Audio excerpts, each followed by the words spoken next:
베드로 같은 대사도라 하더라도 하나님이 하시는 일을 항상 깨닫고 실감하는 것이 아니었습니다.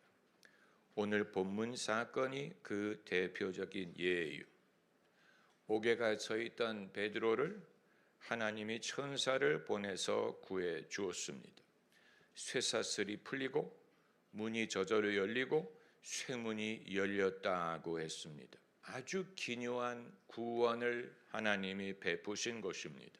다음 날이 되면 베드로는 죽을 것이기 때문에 그런데도 불구하고 베드로는 이것이 참인 줄 깨닫지 못하고 환상을 보는 줄로 알았다.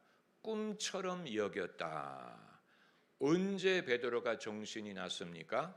천사가 떠나간 후에 베드로가 정신이 나서 내가 이제야 참으로 주께서 천사를 보내어 나를 건져 주신 것을 알겠노라. 여러분, 베드로도 그랬다면 우리도 그렇지 않겠습니까? 우리가 깨닫든 깨닫지 못하든 실감하든 실감하지 못하든 하나님은 당신의 일을 하십니다. 다만 우리가 그것을 그때 깨달았더라면 그걸 실감할 수 있었을 것이고 그것이 얼마나 놀라운 것인지를 알 수 있었을 텐데, 대부분의 경우에 우리는 믿는다고 말하고 하나님께 기도하고 하나님의 역사를 믿는다고 하지만 정작 하나님이 하시는 일을 경험할지라도 거기에 대해서 실감하지 않고 그것을 마치 꿈을 꾸는 것처럼 여기고, 그리고 이후에 그것을 기억하지 않고 하나님이 하시는 일이 내 마음속에 굳게 담겨져 있지 못합니다. 베드로는 빨리 깨달은 거예요. 왜냐하면 아직 일이 진행 중일 때 그것을 알았다고 했기 때문에. 그러나 우리는 그렇게 깨닫는 속도가 빠르지 않을 것이라고 봅니다. 언제 깨닫는지 아세요? 탕자처럼 배가 고플 때 깨달음이 옵니다. 탕자가 그제야 제 정신이 들었다고 했어요. 제 정신이 든다는 말은 깨닫는다는 말이에요. 내 아버지 집에 얼마나 양식이 풍족하고 나는 여기서 굶어 죽는구나 깨달은 거예요. 배가 고플 때 깨달은 거예요. 아버지 집에 있을 때 깨달았더라면 집을 떠나지 않았을 텐데, 아버지 집에 있을 때 알았더라면 집을 떠나지 않고 탕자가 되지 않고 유산을 탕진하지 않고 비참하게 되지 않았을 텐데, 깨닫기는 깨달았는데 깨달음의 시간이 너무 늦었던 것입니다. 그래서 비참하게 되고 배가 고플 때 비로소 깨달음이 온 거예요. 아, 내가 내 아버지 집으로 돌아가야 되는구나. 요나도 마찬가지. 요나가 언제 깨달았어요? 선지자인데, 하나님의 음성을 듣는 사람인데 자기가 들은 것이 정말로 하나님의 말씀인지 정말로 귀중한 것인지를 깨닫지 못했기 때문에 반대편으로 갔어요. 다시스로 가는 배를 타고, 그리고 풍랑이 일어나 뱃속에서 물고기 뱃속으로 들어가지 않았습니까? 그때 비로소 요나가 깨달은 거예요. 아, 이건 하나님이 시키신 일이었는데, 내가 임의로 거부할 수 있는 게 아니었는데, 이게 참으로 귀중한 일이었는데 남에게 맡기지 않고 내게 맡기신 일인데, 내 일생 일대에 거대한 사명을 받은 것인데 내가 왜 불순종했을까?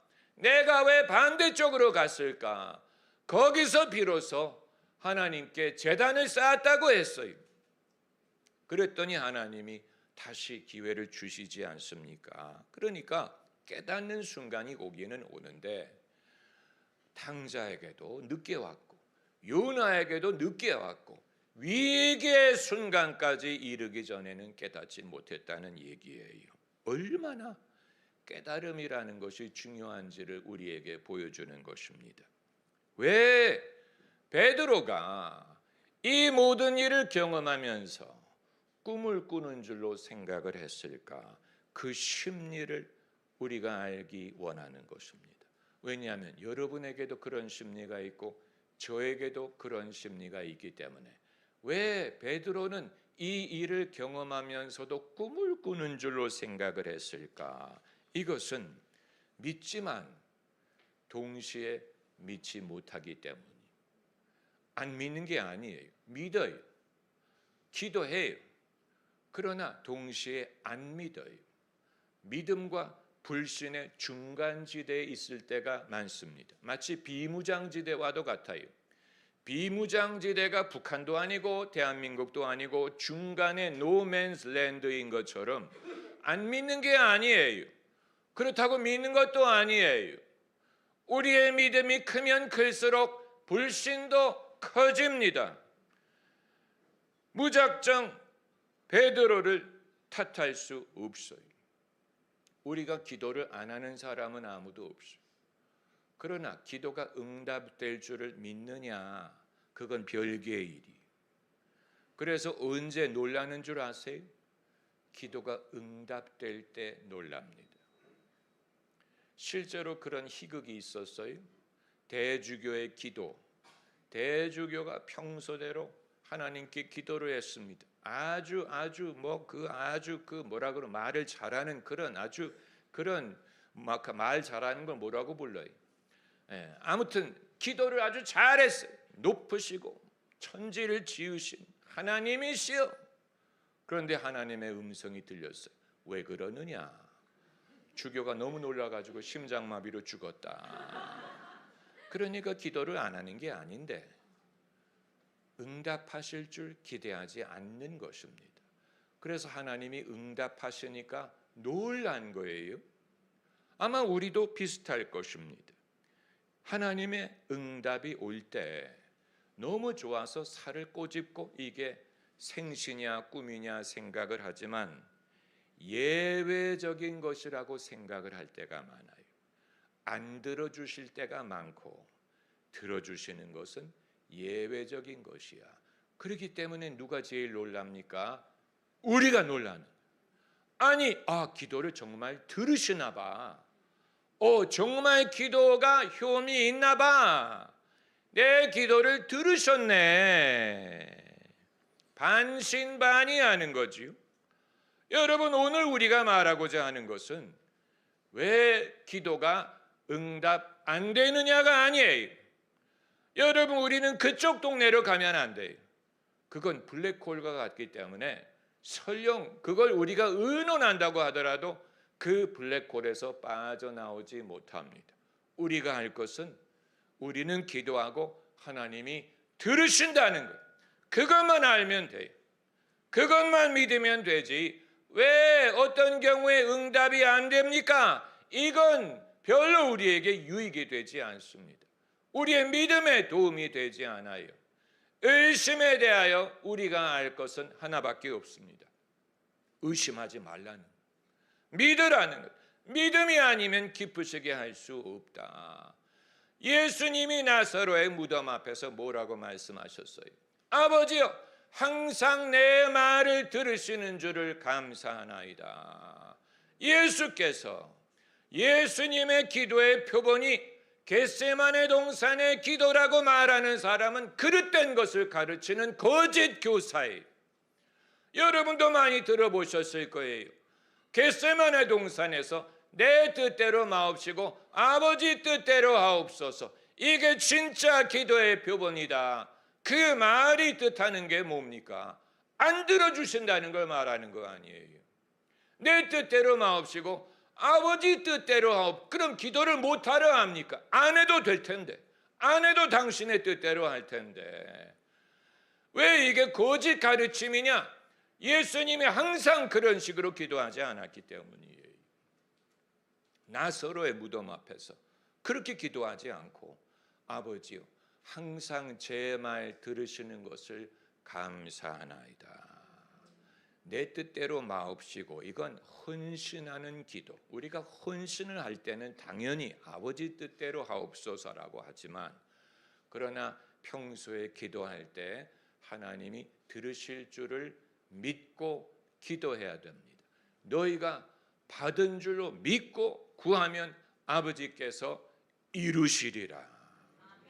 여러분, 너희가 돌이켜 어린아이와 같이 되지 아니하면 결단코 천국에 들어갈 수 없다고 하셨기 때문에 남들이 뭐라고 말하든 남들이 뭐라고 비판을 하든 흉을 보든 나는 어린아이처럼 하나님이 내 기도를 들으시고 응답하실 줄을 믿습니다. 남들이 뭐라고 말하든 남들이 뭐라고 흉을 보든 내 믿음을 지키리. 만약에 우리가 이 부분에서 비틀거리면 무엇을 발견하냐면 하나님이 내 기도를 이미 들으셨다는 사실을 늦게 발견합니다. 늦게 그것을 깨닫습니다.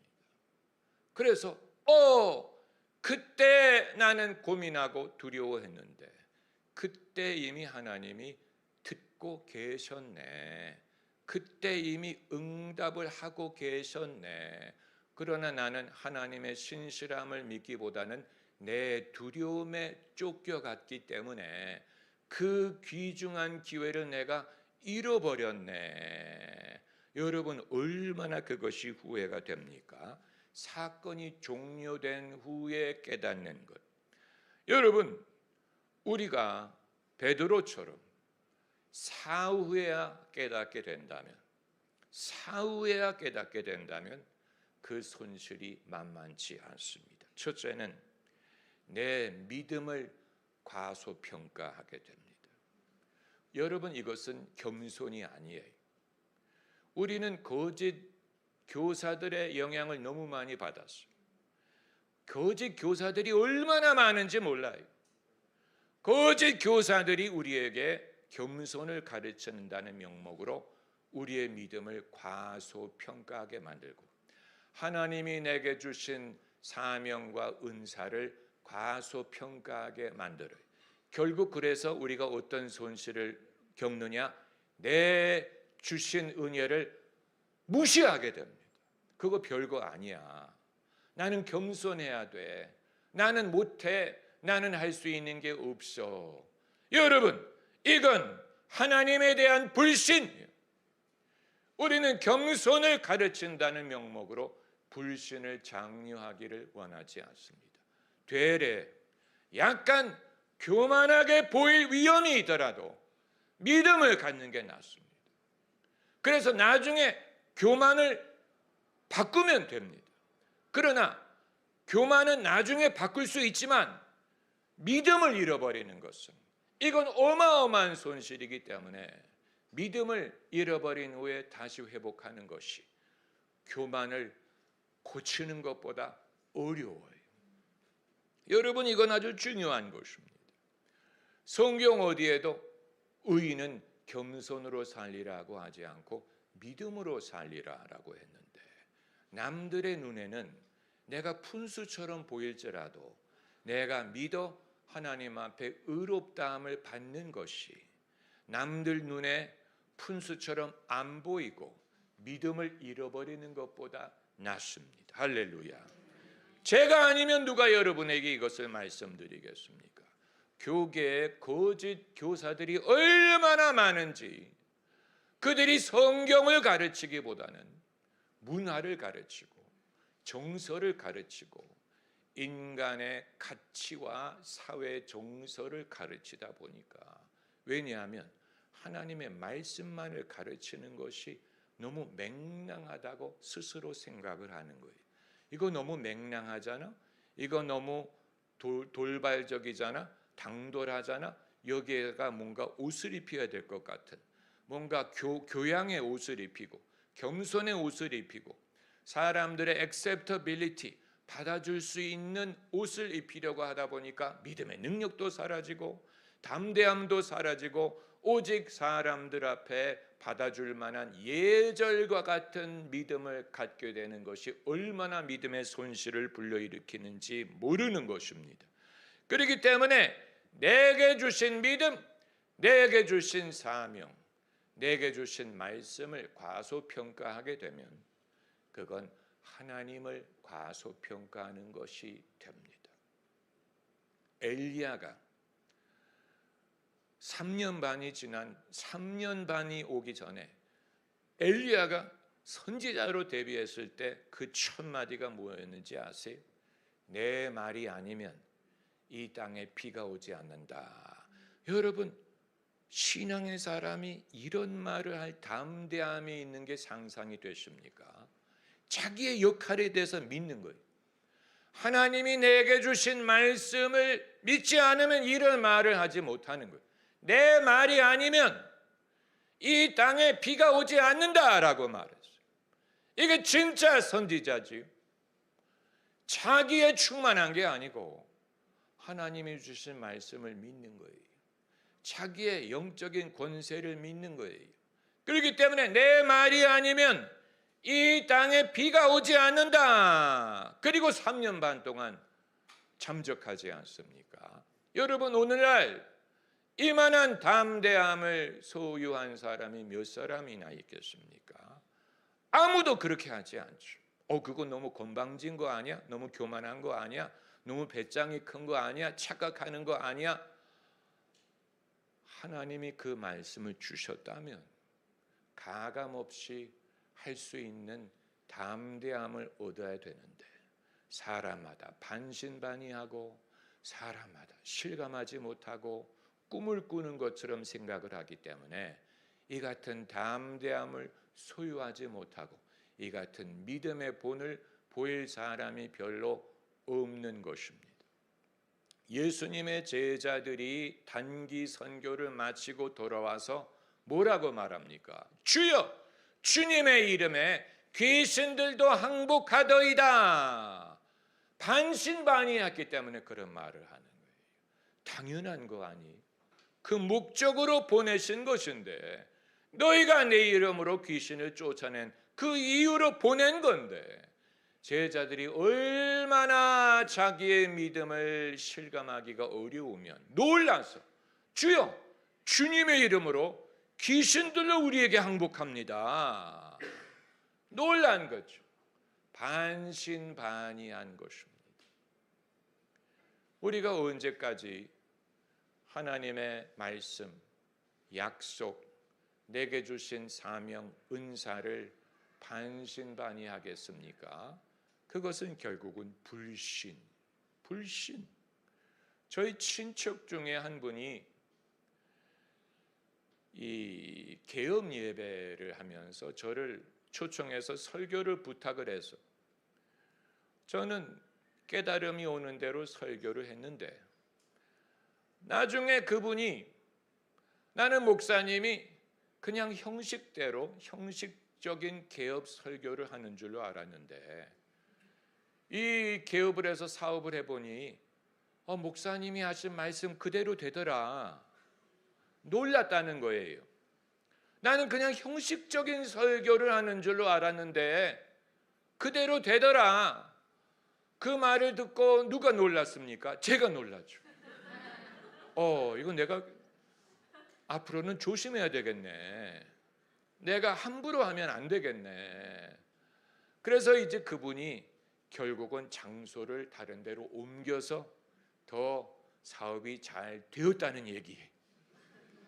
그러니까 여러분, 그런 자리에서 만일 제 역할을 반신반의했다면 듣기 좋은 말을 했을 거예요.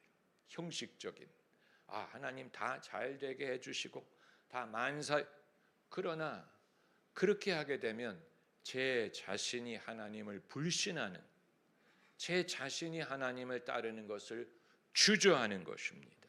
그러니까 우리가 하나님이 하시는 일을 반신반의하고 실감하지 못하면 그 손실이 뭐냐면 우리가 섬기는 일도 하고 봉사도 하되 그 효험을 불신합니다. 이게 무슨 소용이 있겠어? 사람들이 듣기나 하겠어? 그래서 무슨 차이가 있겠어? 사람들이 달라질까? 반신반의하는 거예요. 그렇다고 안 섬기는 게 아닌데 섬기기도 하고 봉사도 하고 많은 세월을 보내는데 그 효과에 대해서 내가 반신반의 별로 이게 효과가 있을 거라고 생각하지 않는 것입니다. 그러다 보니까 그 다음에 일을 할 엄두를 내지 못하는 거예요. 그 다음에 일을 하려면 이전의 일이 잘 됐어. 그 일에 하나님의 역사가 나타났어. 그러므로 그 다음에 과제도 내가 감당할 수 있을 거야라는 믿음이 있는데 그 이전의 일에 대해서 내가 확신이 없으면 다음의 일을 할 이유가 없는 것입니다. 그렇지 않습니까? 그렇잖아요. 엘리야와 같은 것이죠. 그래서 주님을 섬기고 살았더라도 그 기간이 지나간 후에 내 마음속에 희미하고 별로 기억이 나지 않고 별로 그게 와닿지 않으면서 세월이 지나갈 수 있는 거예요. 어린이 동요에 Row, row, row your boat gently down the stream Merrily, merrily, merrily, merrily Life is but a dream. 이게 어린이 동요인데 아주 철학적인 가사가 마지막 라인에 있어요. Life is but a dream. 인생은 일장춘몽이야. 아니 어린이 동요에 일생이 일장춘몽이라고? Life is but a dream. 여러분 우리가 하나님을 믿지 않고 살면 일평생을 살았는데 꿈처럼 느껴지는 별로 기억이 안 나. 별로 기억나는 게 없고 그냥 세월이 어떻게 지나가는지 잘 모르겠어.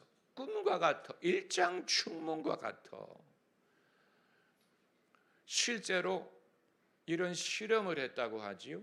갓난 아기한테 말을 하지 않고 밥도 잘 먹이고 젖도 잘 먹이고 옷도 갈아주고 기저귀도 갈아주고 다 해주는데 말을 하지 않고 어떻게 되는지를 봤다. 여러분은 그런 실험하면 안 됩니다. 아기에게 말을 하지 않고 키웠더니 나중에 이 아기를 누가 발견해서 그때 비로소 말을 가르친 거예요. 그런데 이 아이가 언어를 습득할 시간이 나이가 지나가면 더 이상 언어를 배우지 못해서 그냥 나 밥 줘 이런 식으로 자기가 원하는 단어만 말하고 이 문장을 만들지 못하고 더 중요한 거는 이전에 언어를 몰랐을 때를 기억하지 못하더라. 그래서 기억을 하지 못한다 그래서 그때가 기억이 안 난다 그래.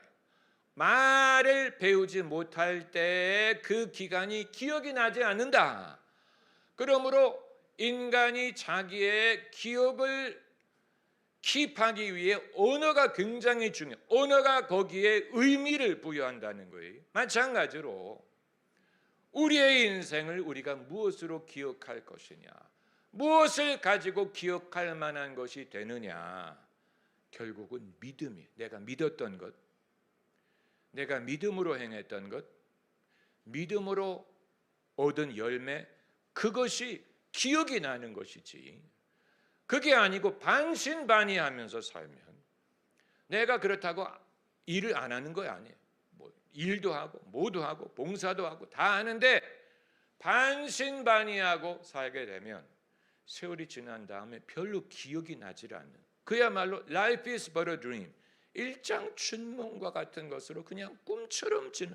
왜냐하면 오늘 본문에 베드로가 그랬으니까. 하나님이 천사를 보내서 구원해 줬는데 꿈을 꾸는 줄로 생각했다. 환상을 보는 줄로 생각했다. 그리고 천사가 떠나고 나니까 그제야 베드로가 정신이 들어서 이제야 이게 참으로 하나님이 나를 천사를 보내 구원해 주신 것을 알았다. 그때 비로소 그것을 알게 됐다고 한 것처럼 여러분 우리는 우리의 인생과 우리의 주신 이 모든 것을 그냥 일장춘몽처럼 보내고 싶지 않습니다. 우리는 하나님이 하시는 일을 기억하기를 원하고 그것이 내 마음속에 깊은 인상을 남기기를 원하고 그것이 우리 인생의 이 여러 전환점이 되어서 하나님이 이 모든 일을 하셨어. 내가 참 기뻐. 내가 참 즐거웠고 그때도 즐거웠고 지금도 즐거워.